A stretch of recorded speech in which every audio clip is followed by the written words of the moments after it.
take long, Captain Peacock. The last time I was late, a fireman had to climb out of my bedroom window and risk his life on a narrow ledge trying to grab hold of my pussy. They're very brave, these firemen. Poor animal was clutching the drain pipe with its eyes glued on the bus stop, watching for me. When she gets home, that Uri Geller's on.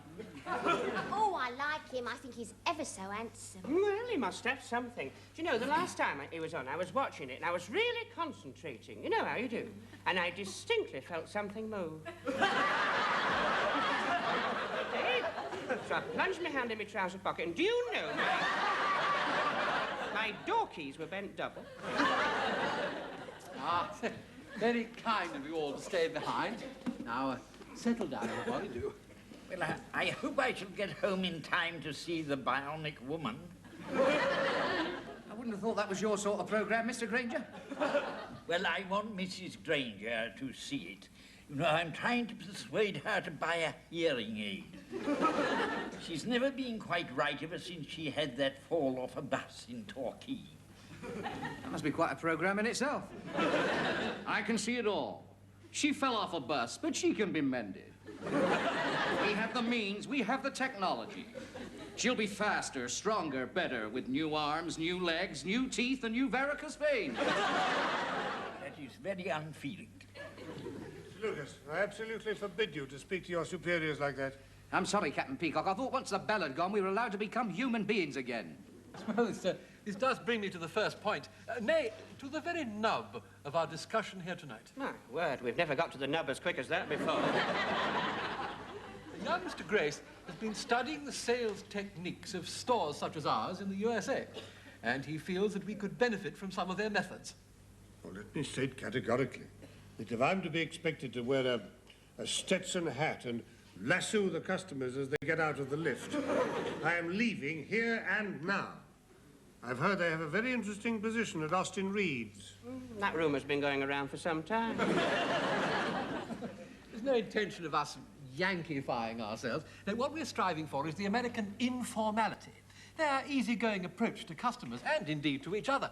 For example, all the staff are on first-name terms with the management. Is that a fact, Cuthbert? Normally, I would be annoyed if you were calling me Cuthbert, Stephen. But of course, you're quite right to do so. And Mr. Lucas's badinage with Ernest sets exactly the right tone of friendly inter-staff relations which young Mr. Grace is trying to achieve. What about his first name? Yes, Mr. Lucas, what is your first name? Just call me Mr. Lucas. Oh, dear, no, we can't have that. Come along, let's have it. Dick. Good. Gets more informal every minute.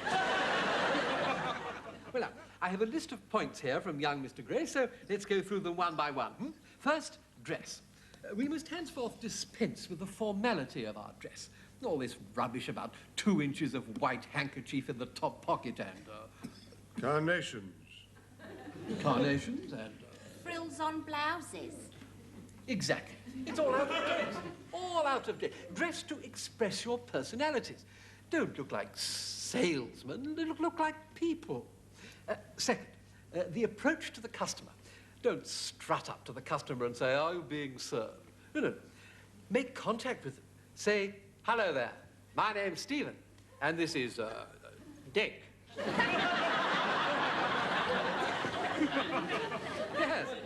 Yes, Dick, and he'll see if he's got something your size.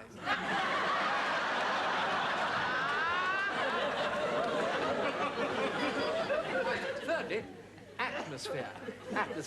We must get rid of this museum-like hush. We must have background music. Oh, I shall look forward to that. Betty here, leaning over the counter, chewing gum, singing, "Hey, big spender, spend a little time on me." Watch it, Mr. Lucas. Dick. Thank you, Claiborne. Now, lastly, I have noticed a little tension between various members of the staff. This can communicate itself to customers.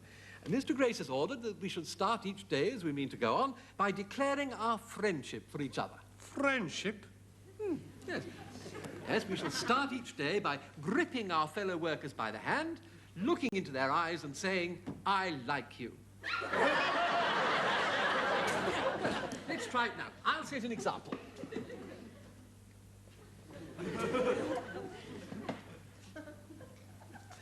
I like you, Stephen.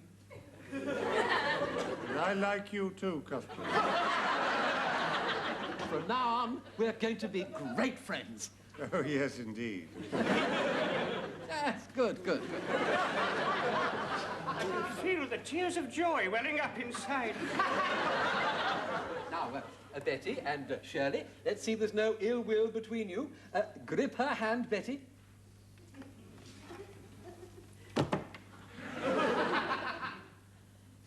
Smile. Now say, I like you, Shirley. I like you, Shirley. Excellent, excellent. Now, Claiborne... Hang on a minute, I'm not having this. She hadn't said she liked me. Well, I didn't get a chance, did I? Old Juggy has jumped straight. Oh, Juggy, yes, I like that. Very well, Shirley. You off you go, then. No, it's too late now. The moment's passed.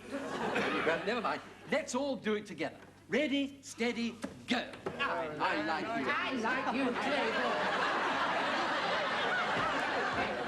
Yes, excellent, marvellous. Now, I think this overtime has been very well spent. I have a question, Cuthbert. Yes, Stephen. May we go home? Well, What a shame. We were just becoming good friends. now, remember, when you come in on Monday morning, it's informal attire, we're all on first-name terms, and friendship and banter are the order of the day. Well, good night, Ernest. Good night, Claiborne. Sweet dreams, Cuth. Good night, Dick. See you around, Baldy. Good night, Shirley and Betty. Here, we don't have to kiss you, do we? Oh. Thank heaven for that. Good night, Stephen. Good night, Cuthbert. What do you think? I was dubious at first, but I can see the advantage of being able to speak one's mind and get things off one's chest without fear of upsetting anybody. Oh, I'm so glad you feel that, Stephen, because there's something I've been wanting to say to you all day. Oh, really, Cuthbert? What's that? Get stuffed.